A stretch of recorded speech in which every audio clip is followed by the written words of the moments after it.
Hello tout le monde! Nous sommes ravis de vous retrouver aujourd'hui pour vous présenter notre road trip en Scandinavie. En effet, on a voyagé presque un mois entre la Suède, la Norvège et le nord du Danemark. On va vous présenter nos conseils, nos coups de cœur et on va aussi vous montrer des extraits.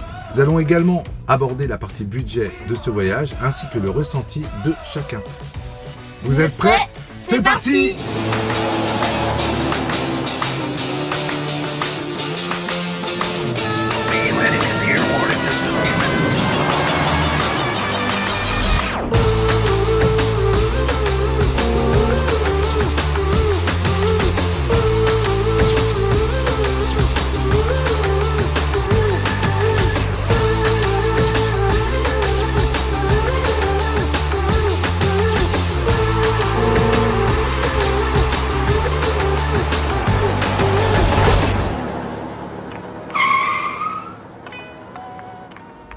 Alors pour rejoindre la Suède depuis l'Allemagne, on a choisi de prendre le ferry qui fait Travemünde-Trelleborg. Comme la traversée dure un peu plus de 8h30, on a pris aussi une cabine. Donc notre van, nous trois plus la cabine, ça nous a coûté environ 230 €.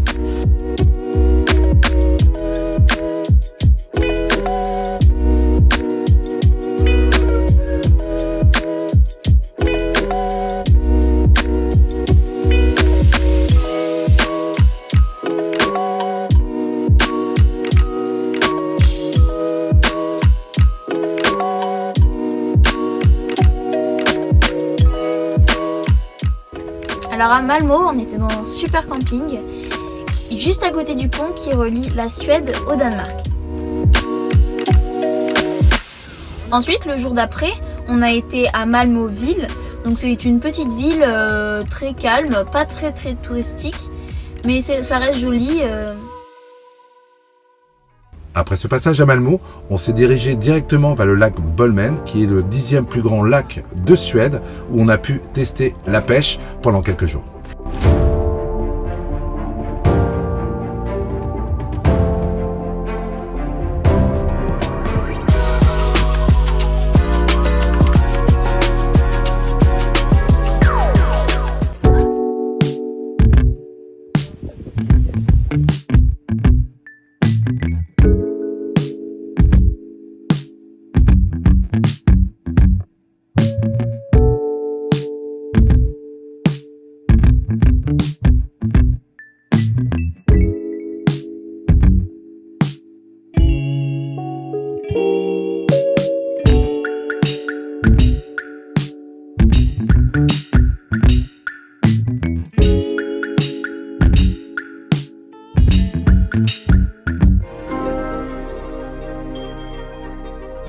C'est un endroit franchement idéal pour profiter de la nature, se reposer. Il y a plein d'activités à faire, donc, notamment de nombreuses balades en forêt. Bien évidemment du canoë et bien sûr de la pêche.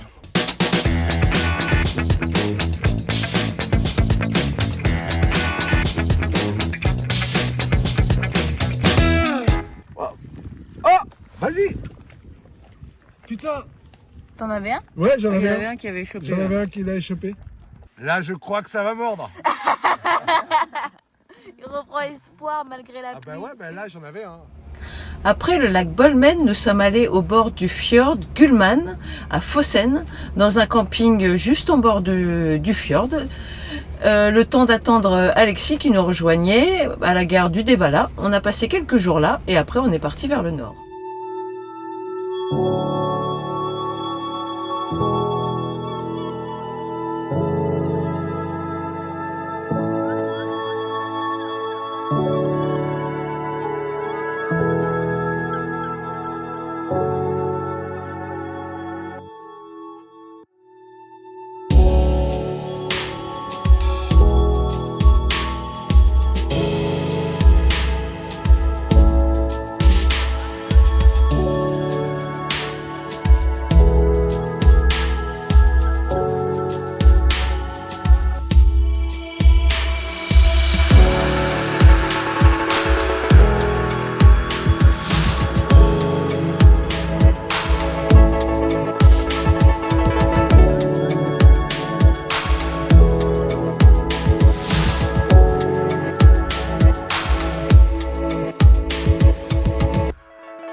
aimé Phocéenne parce que j'ai retrouvé mon frère, on a fait du canoë, on est allé sur une île déserte et on a fait aussi un feu de camp avec un superbe coucher de soleil, donc c'était vraiment un bel endroit.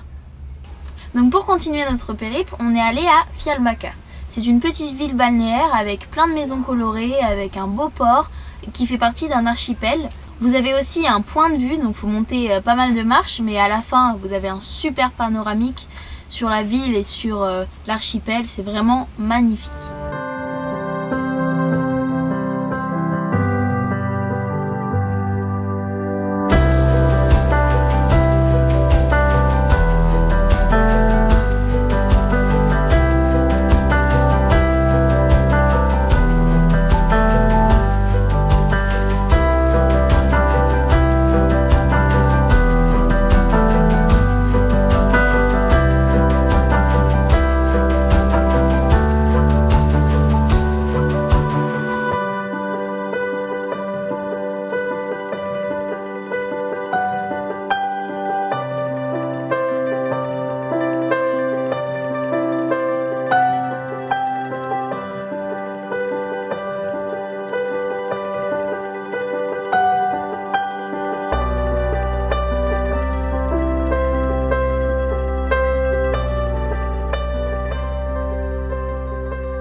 Alors après Fialbacka, on avait prévu de passer encore une nuit au nord de la Suède, à Strömstad, avant de prendre le ferry pour la Norvège.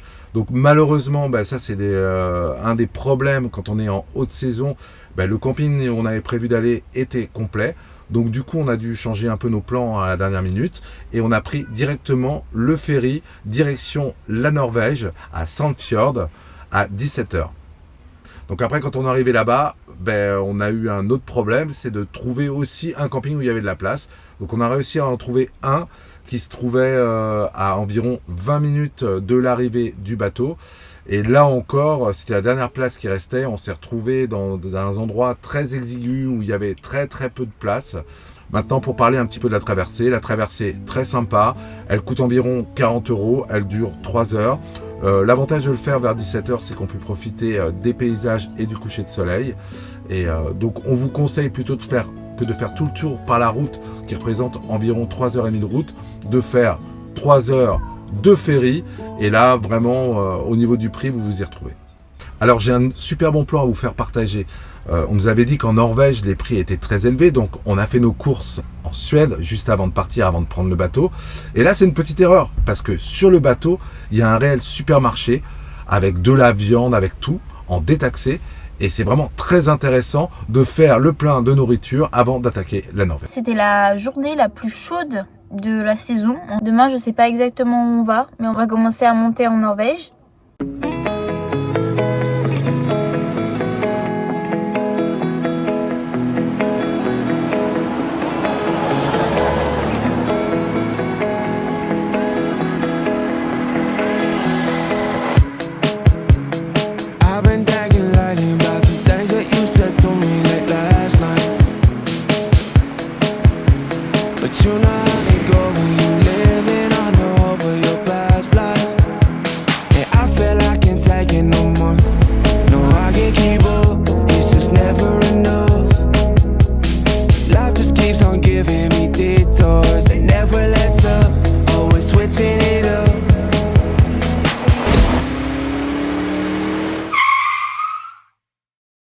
Donc après de Sandfjord, on est passé évidemment, un passage obligé, par la belle église en bois debout du XIIIe siècle qu'on voit partout dès qu'on parle de la Norvège. C'est vrai qu'elle est magnifique, au milieu d'un cimetière, on a tous fait des photos, c'est un lieu très touristique, donc vous attendez pas à être tout seul.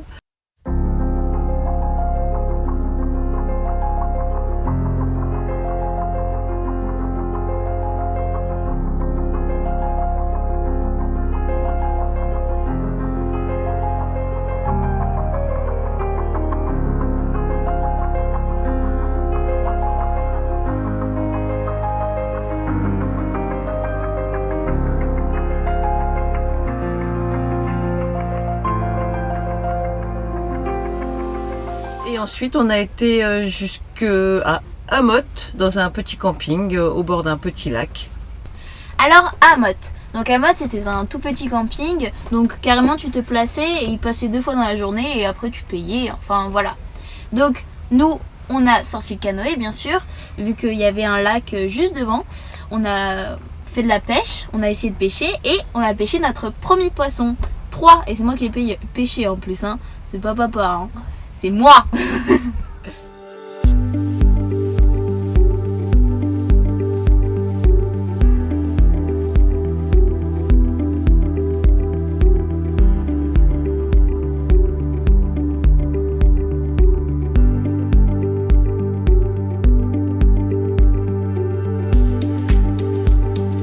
Voilà, on a pêché notre premier poisson. On l'a rejeté parce qu'il était trop petit, mais voilà, on est trop contents.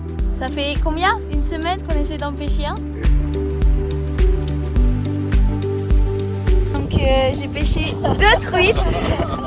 On les relâche bien sûr parce qu'elles sont pas assez grosses. On attend de prendre le jackpot et là on relâche pas, mais voilà, les premières prises.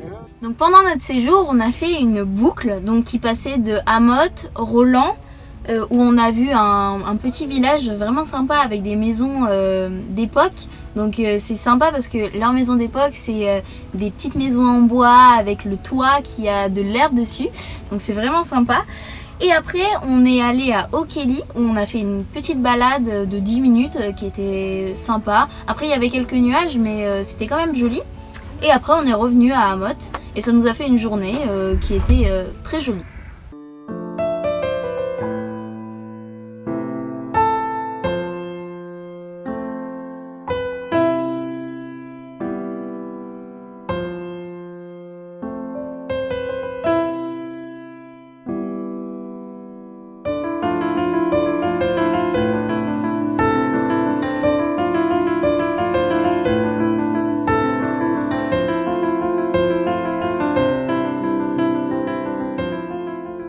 À cette étape du voyage, je voudrais faire une toute petite parenthèse sur les campings en Norvège.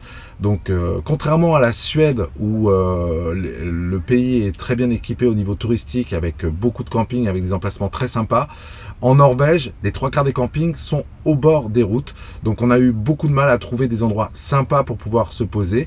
Et concernant le camping sauvage, si vous avez un fourgon aménagé, il n'y a pas de problème. Avec un van comme le nôtre, c'est pas vraiment possible et notamment aussi dû au climat, parce que le soir, il fait quand même relativement frais. Donc les campings sont assez chers.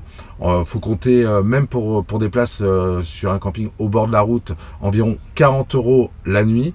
Le 3/4 du temps, les douches sont payantes. En Norvège, souvent il pleut. Donc au bout d'un moment, on en a eu un peu marre. Donc on s'est dit, pourquoi pas se mettre tranquille dans un petit appart. Donc on a loué un petit appart au ski en été. C'est bien parce qu'on a la wifi, on a la télé, on a chacun nos chambres. On est en été donc il n'y a pas de ski, mais du coup c'est quand même joli, la vue est jolie. Et en fait on est venu ici parce qu'ils prévoyaient du mauvais temps. Et je pense que c'était une nécessité parce que ça fait partie du moment où Alexis nous a rejoints. Donc on était à 4 dans un van aménagé. Donc autant quand il fait beau, vous l'avez vu à travers les vidéos, les images qu'on partage avec vous, c'est génial. Autant quand il pleut, qu'il fait froid et qu'il y a du vent, ça peut devenir vite un enfer.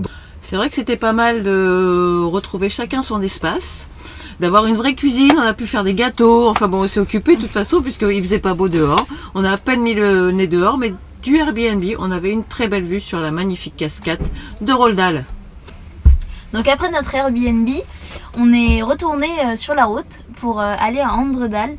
Donc au début on n'avait pas trop compris, en fait il y avait un camping mais il était plein et du coup on a dû dormir sur un parking juste à côté du camping.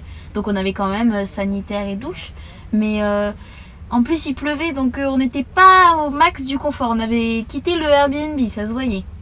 Alors ça y est, on est enfin arrivé donc au bout d'un des plus beaux fjords de Norvège. Donc là on vous montre aussi, je vous montre un petit peu la vraie vie du vanlifer comme on dit. C'est pas toujours aussi cool qu'on croit, donc il a plu toute la journée. Pour faire 150 km, on a mis à peu près 7 heures, puisqu'il y avait une route qui était fermée, donc on était obligé de prendre un ferry, des tunnels qui font 10 km.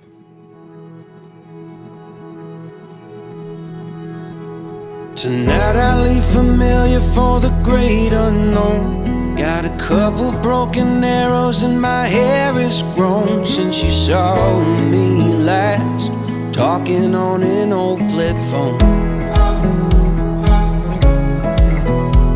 Today I shed the skin of who I used to be. Got Sinatra on a 45, I'm buzzing like a bee, just hoping you'll come fly with me. I took a Greyhound down to Georgia, then a rental up to Maine, but how I hope for California in the spring. Andredal, c'est un super petit village, très très joli, mais du coup quand même assez éprisé. Il y a pas mal de monde qui passe, et pour cause. Donc c'est au bord d'un fjord, franchement c'est magnifique. On est arrivé donc sous la pluie, mais le lendemain on a eu un temps radieux. Vous verrez les images, elles sont splendides. On a été faire une petite balade qui va vers un petit endroit qui s'appelle Stoko. Et c'était bien agréable. On a fait aussi des belles images, des belles photos. Donc on est passé après par Kopanger, c'est un petit village très sympa aussi, avec une vue magnifique sur un fjord. Et on est parti de là pour rejoindre la magnifique route 53 que je vous conseille grandement. Donc elle longe le Sognefjord, là on a pu s'arrêter, on a trouvé une petite aire pour faire un feu de camp à midi qui nous tendait les bras.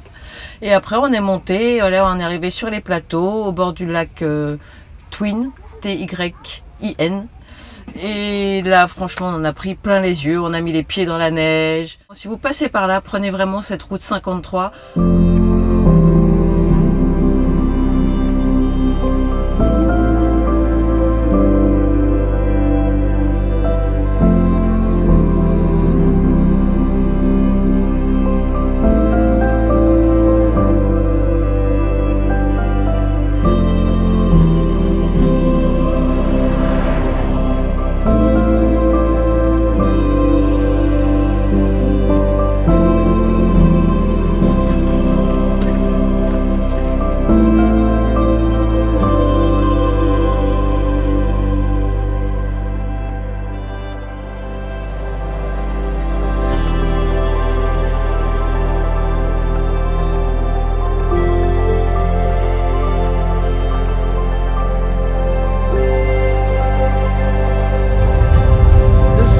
En Norvège, en convoi exceptionnel, dans un tunnel en construction ou peut-être en destruction, nous en savons.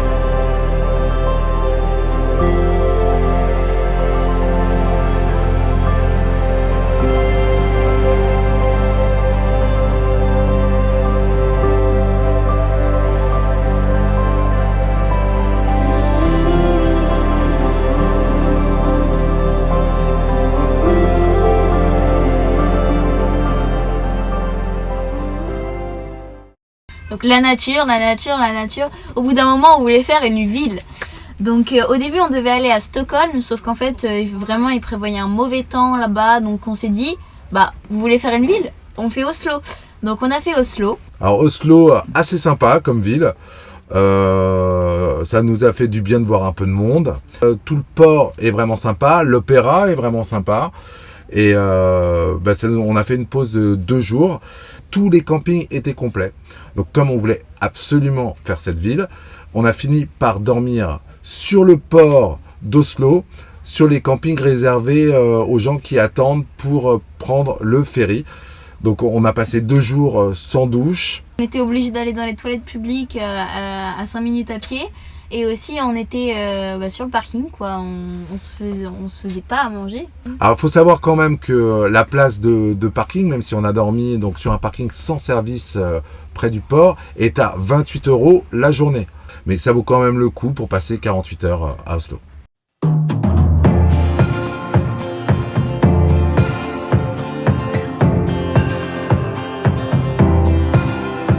Sometimes I play it safe, and you can see it. It's easy for me to show, but sometimes I'm really brave, and that just means that I'll try again tomorrow. It's my doubt created mountains where the valleys used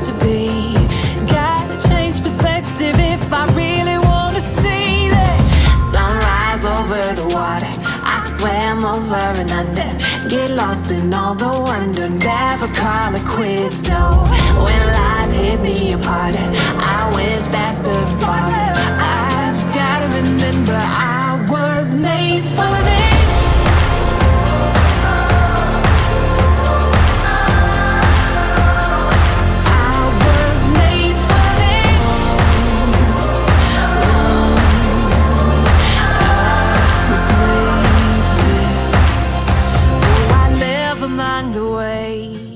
Alors pour quitter la Norvège et aller jusqu'au nord du Danemark, le ferry le moins cher en fait c'est de partir de Larvik qui est un peu au sud d'Oslo et d'aller jusqu'à Hirtshals qui est au nord du Danemark. Et là donc on a fait une nuit juste à côté de l'endroit où on est arrivé en ferry parce qu'on est arrivé tard.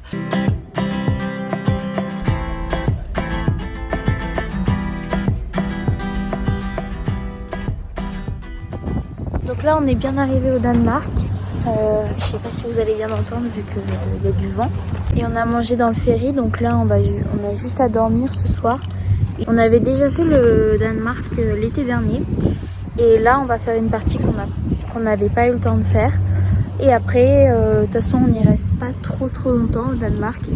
Après on part dans le sud de l'Europe. Et le lendemain on a été à Lønstrup, un charmant petit village de la côte nord-ouest. If we hold tight, we can chase the Mississippi through the night, hundreds of miles away. The water is warm, let's dip our toes right in and be reborn. I don't know why we'd wait.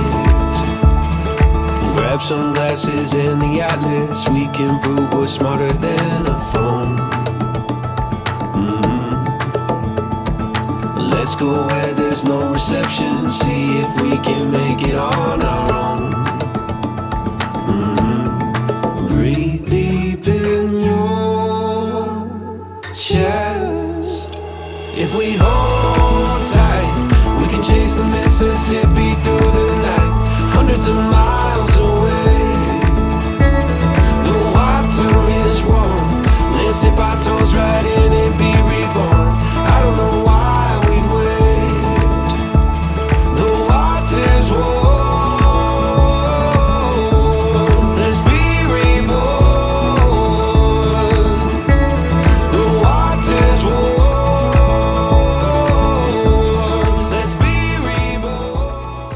C'est un charmant petit village qui est très touristique. On a quand même trouvé un super camping où on a pu louer des vélos. Et justement ce qui fait qu'il est aussi touristique, c'est qu'il y a des dunes à peu près 10 minutes en vélo où il y a un phare ensablé qu'ils ont déplacé de 60 mètres il y a quelques années et qui est très joli. Enfin c'est super. Bon, le vent avec le sable, je vous conseille pas d'y aller en short parce que ça fait assez mal.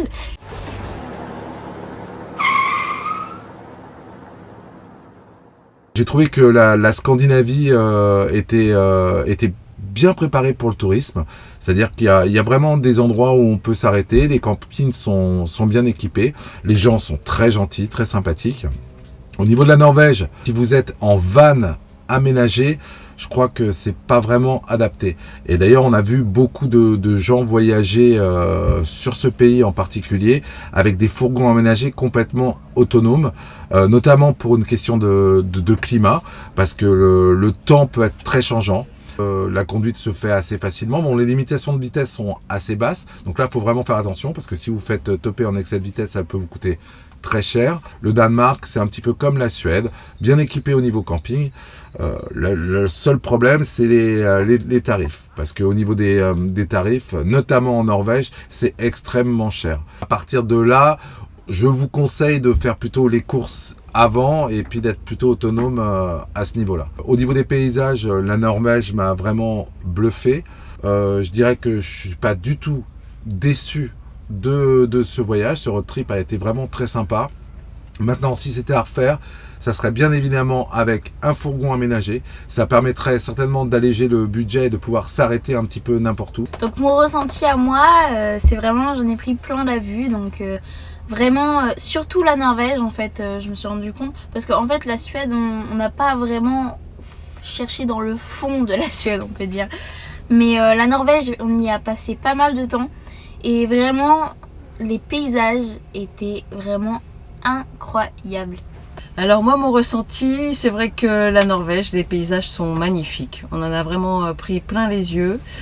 Au niveau des infrastructures, nous, vu notre configuration, on était obligé d'aller en camping. Il faut vraiment favoriser le camping-car ou un fourgon aménagé, en tout cas une possibilité d'être autonome. Et là, on a d'autres possibilités.